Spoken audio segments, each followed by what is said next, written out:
જીગર પટેલ આપણી સાથે અત્યારે જોડાઈ ગયા છે. જીગરજી, સ્વાગત છે આપનું. Very good morning.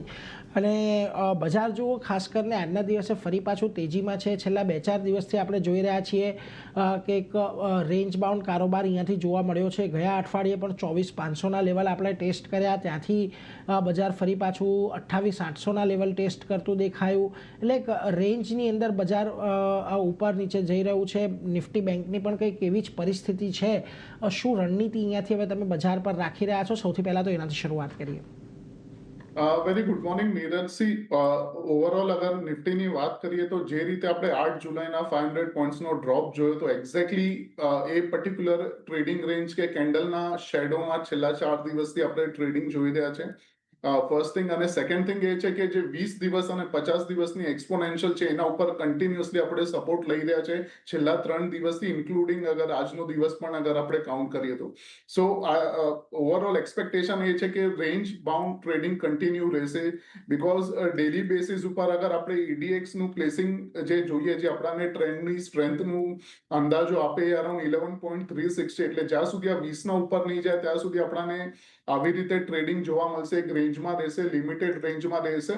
અને ઓવરઓલ જે રીતે સ્ટ્રક્ચર છે એ રીતે હજી પણ બાય ઓન ડીપ જ રહેશે સ્ટ્રેટેજી, બીકોઝ જ્યાં સુધી 23,800નું લેવલ બ્રીચ નહીં થાય અને એના નીચે ક્લોઝિંગ નહીં આવે ડેલી બેસિસ ઉપર, ત્યાં સુધી નેગેટિવ સ્ટ્રક્ચર નહીં થાય. એટલે લોઅર એન્ડ ઉપર ડેફિનેટલી બાઇંગ કરવાની જ સલાહ રહેશે નિફ્ટીની અંદર. કરન્ટલી તો આપણે 135 પોઈન્ટ ઉપર છે. અગર ડીપ આવે છે તો બાય કરવાની જ સલાહ રહેશે. અને એ કેસમાં આપણે સ્ટોપ લોસ 24,000ના નીચે લગાડશું.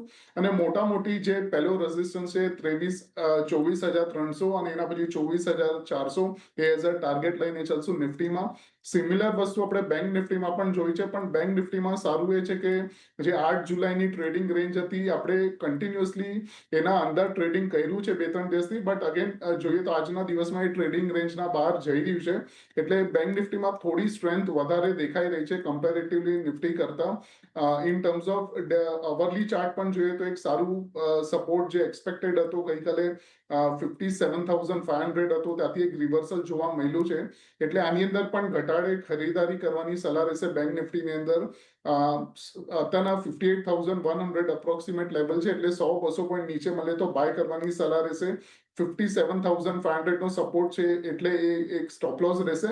અને મોટી જે હાયર રેન્જ છે 58,600 500 એ આપણે એઝ અ ટાર્ગેટ લઈને ચાલશું બેંક નિફ્ટીમાં.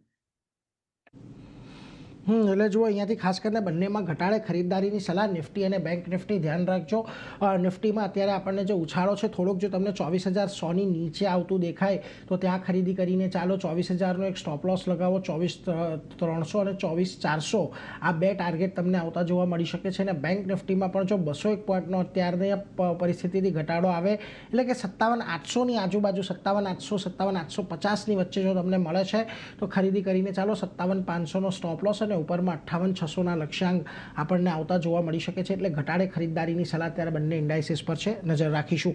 આ સાથે જીગર,